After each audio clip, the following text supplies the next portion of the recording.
Hello guys, welcome back to tip concept. और आज मैं लेकर आई हूँ केमिस्ट्री 1 के वो इंपॉर्टेंट टॉपिक्स जो आपके इस साल के एग्जाम में आ सकते हैं। ये वीडियो स्टार्ट करने से पहले I want to give shout out to two people जिनने ये रिक्वेस्ट की थी वीडियो। पहला है निखिल राज, ठीक है, और दूसरे हैं शेयर साहा। इन लोगों ने रिक्वेस्ट की और काफी अच्छा लगता है जब है ना आप लोग में से ऐसे लोग कमेंट में स्पेशली टॉपिक मांगते हो, ठीक है। और भी लोगों को अगर कोई टॉपिक चाहिए हो तो डू कमेंट इट डाउन, है ना। हम लोग जल्द से जल्द कोशिश करेंगे कि उस पर एक अच्छी वीडियो बना के ला सकें। इस वीडियो में देरी इसलिए हुई थी क्योंकि जो अवेलेबल पेपर्स थे वो सिर्फ 20 के थे और 21 के थे, but recently I got a paper of 23 also. इसमें टॉपिक्स थोड़े से ज्यादा होंगे। रीजन क्योंकि पेपर कम है ना, तो आपका एक अनुमान लगाना कि कितनी बार कोई टॉपिक रिपीट होगा थोड़ा सा दिक्कत रहता है। तो हम लोग सेफ साइड पे प्ले करेंगे कि अगर 2 बार भी कोई क्वेश्चन रिपीट हुआ है, ओके, तो we will take it into an important topic, क्योंकि 3 में से भाई 2 ही बार दिख गया अपने को पेपर में क्वेश्चन, तो इसलिए है ना हम लोग थोड़े ज्यादा टॉपिक्स होंगे तो ऐसे घबराना मत, बट ट्राई कवरिंग, बोलते हैं ना सेफ साइड पे प्ले करना चाहिए हमेशा। अगर आपने अभी तक शुरू नहीं किया है प्रिपेयर करना इसके लिए, या अगर आप कर भी चुके हो लास्ट मिनट रिवीजन कर रहे हो, तो इन टॉपिक्स को है ना आप जरूर प्रिपेयर करके जाना। सो बिना कुछ देर किए लेट्स गेट स्टार्टेड। जो हमारा पहला जो टॉपिक है, मैंने इसमें टॉपिक इसलिए नहीं लिखे हैं क्योंकि है ना बहुत बोलते हैं ना 2-2 3-3 क्वेश्चन में टॉपिक बदल जाएंगे। तो हम लोग एक टॉपिक जो लेने वाले हैं वो है molecular orbital theory. Molecular orbital theory, देखो मॉलिक्यूलर ऑर्बिटल थ्योरी पे एक तो आपका थ्योरी क्वेश्चन आया है ऐसे कैसे ही, ये भी थ्योरी क्वेश्चन है, ये थ्योरी है, बट इसमें हाइड्रोजन है ना मॉलिक्यूल से रिलेटेड पूछा गया है कि इस थ्योरी पे एक्सप्लेन करना है फॉर्मेशन ऑफ H2 मॉलिक्यूल। तो इसको भी मैं एक टाइप से थ्योरी ही बोल रही हूँ, बट ऐसा है कि H2 मॉलिक्यूल के अलावा भी अगर कुछ पूछता है तो आपको पता होना चाहिए कि मॉलिक्यूलर ऑर्बिटल थ्योरी से आप कैसे है ना उसके फॉर्मेशन को प्रूव कर सकते हो। अगेन यहाँ पे ये न्यूमेरिकल, ये मैं प्योरली न्यूमेरिकल बोलना चाहूंगी इस वाले क्वेश्चन, क्योंकि है ना पहले मैं जैसे H2 मॉलिक्यूल के लिए दे दिया था फॉर्मेशन ऑफ H2 मॉलिक्यूल को इससे एक्सप्लेन करो MOD से, वैसे ही अब इसमें क्या बोल दिया, ऑक्सीजन मॉलिक्यूल की बात कर दी, नाइट्रोजन की कर दी, ये प्लस साइन है ना, प्लस आयन की बात कर दी। मतलब ये रीजनिंग क्वेश्चंस हैं, ये सारे रीजनिंग, न्यूमेरिकल से बेटर वर्ड है ना इनको रीजनिंग बोला जा सकता है। रीजनिंग क्वेश्चंस बहुत आ सकते हैं इसमें से, न्यूमेरिकल नहीं आएगा आपको, रीजनिंग क्वेश्चन ज्यादा आएंगे। ये सारे कितने रिलेटेड, 1 2 3 4 4 क्वेश्चन ले लो।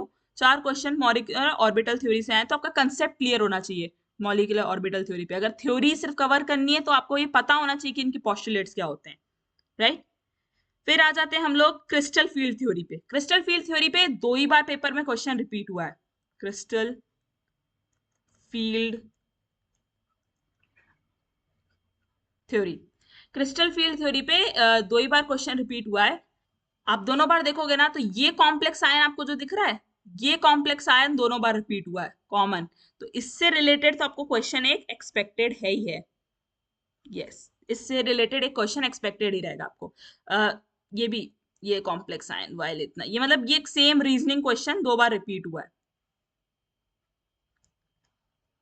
और दोनों को कैसे एक्सप्लेन करना था, क्रिस्टल फील्ड थ्योरी से एक्सप्लेन करना था। तो मैं अगेन इसको बोलूंगी रीजनिंग क्वेश्चन है ये, न्यूमेरिकल नहीं बोलते इसमें, let's just say them as reasoning question. तो आपको क्रिस्टल फील्ड थ्योरी भी अच्छे से आनी चाहिए। फिर इसके बाद आ जाते हैं एनएमआर, और एनएमआर से मैं बता रही हूँ क्योंकि टीएमएस से उतने क्वेश्चन नहीं आए। एमएनआर यानी क्या हुआ, न्यूक्लियर मैग्नेटिक रेजोनेंस।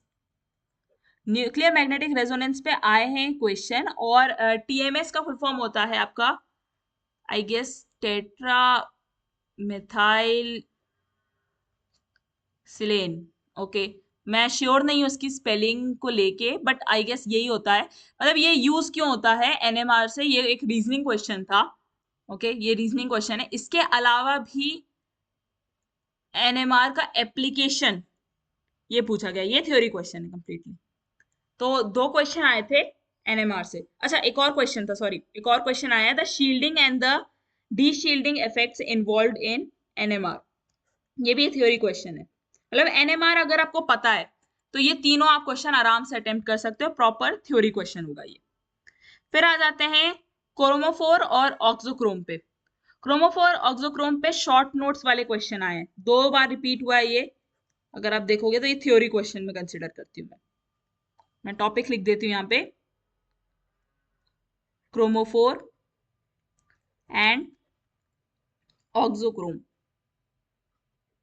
इस पे आए क्वेश्चन, और ये सब थ्योरी है। फिर आ जाते हैं हम लोग आगे।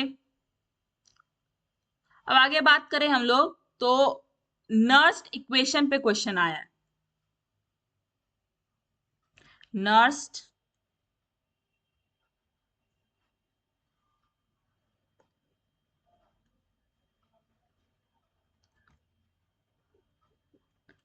नर्स्ट इक्वेशन पे क्वेश्चन आया।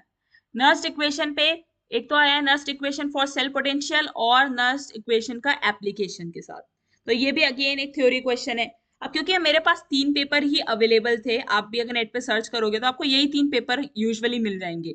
तो ये 3 पेपर के बेसिस पे मैं इसे बोल रही हूँ, टॉपिक ज्यादा है तो डोंट, बोलते ना ऐसे चांस मत छोड़ो कि कोई टॉपिक हम लोग छोड़ के चले जाए और वो आ जाए। ठीक है, अपने को मैक्सिमम स्कोर करने पे फोकस करना है, जो हम लोग पहले से प्रिपेयर करके जा सकते हैं। कुछ टॉपिक्स हैं जो रिपीट हुए हैं तो चांसेस है कि वो इस बार भी रिपीट होंगे। ठीक है, तो ये हो गया आपका नर्स्ट इक्वेशन। फिर आ जाते हैं evolution of hydrogen and absorption of oxygen. ये सेम क्वेश्चन, ये लेजिट सेम क्वेश्चन 2 बार आया है, तो मैं इसको थ्योरी ही मान के चल रही हूँ, बट ये है रीजनिंग क्वेश्चन। ठीक है,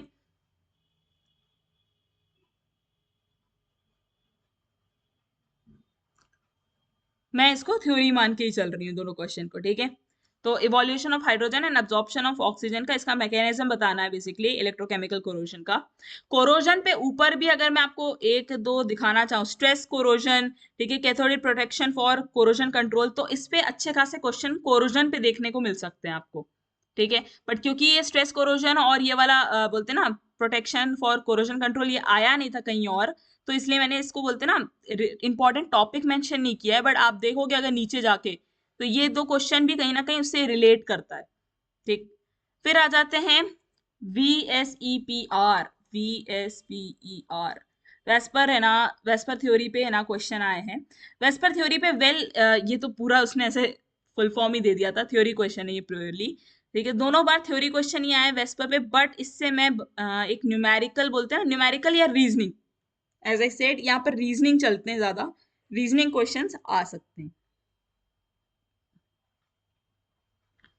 अब यहाँ पे बहुत सारे टॉपिक्स एक साथ है ना, मैं आपको दिखाऊंगी। पहले आ जाते हैं हम लोग एलिमिनेशन रिएक्शन। एलिमिनेशन रिएक्शन पे भी 2 क्वेश्चन पूछे गए हैं, सेम डेफिनेशन ही आई है। एलिमिनेशन रिएक्शन एक टॉपिक है आपका। एक हो गया what is elimination reaction, 2 example दे दो। और फिर अगर मैं नीचे जाती हूँ यहाँ पे,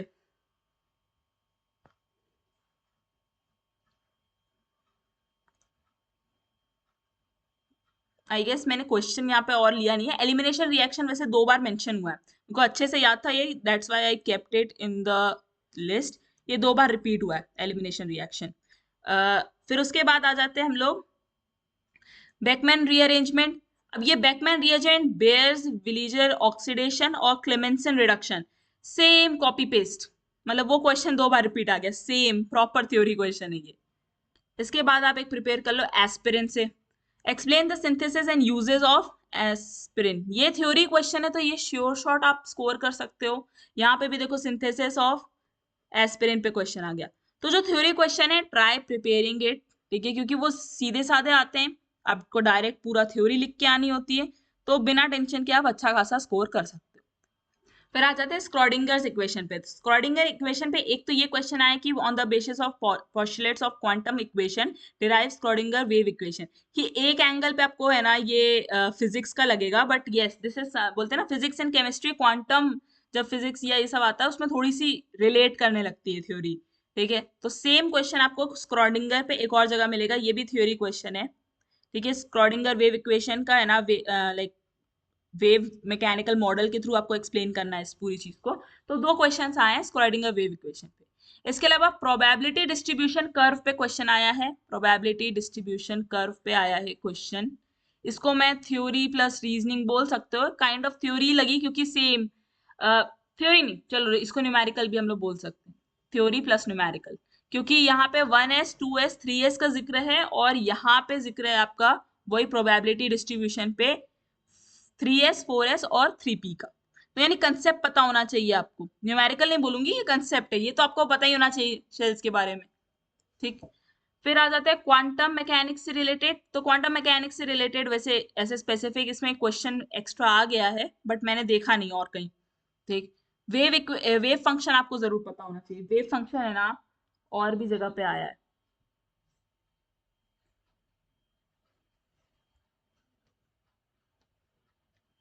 तो ये हो गए आपके दो क्वेश्चन ऑन वेव फंक्शन। तो कुल मिला के यहाँ पे ज्यादा टॉपिक्स आपको थोड़े देखने मिलेंगे केमिस्ट्री पे, ठीक है। बट क्योंकि मैंने बताया आपको पेपर कम है, जब पेपर ज्यादा होते हैं ना तो आप श्योर शॉट रहते हो कि इतने ही क्वेश्चंस पूछे जाएंगे, मतलब यही टॉपिक्स बहुत इंपॉर्टेंट है, क्योंकि एक पैटर्न पता चल जाता है 5-6 पेपर के बाद। बट अगर आपके जब 3 पेपर हो, 2 पेपर हो आपके पास अवेलेबल, तो एक पैटर्न निकालना बहुत मुश्किल है। स्पेशली मैंने केमिस्ट्री का पेपर देखा सीएसवीटीओ में, कि उसमें पैटर्न निकालना बहुत थोड़ा कॉम्प्लिकेटेड काम है। अब जैसे कुछ कुछ में तो पैटर्न क्लियर कट था, जैसे शॉर्ट नोट्स आ गए, बट बाकी उसमें निकालना थोड़ा डिफिकल्ट है पैटर्न को। So that's it from my side, subscribe for more.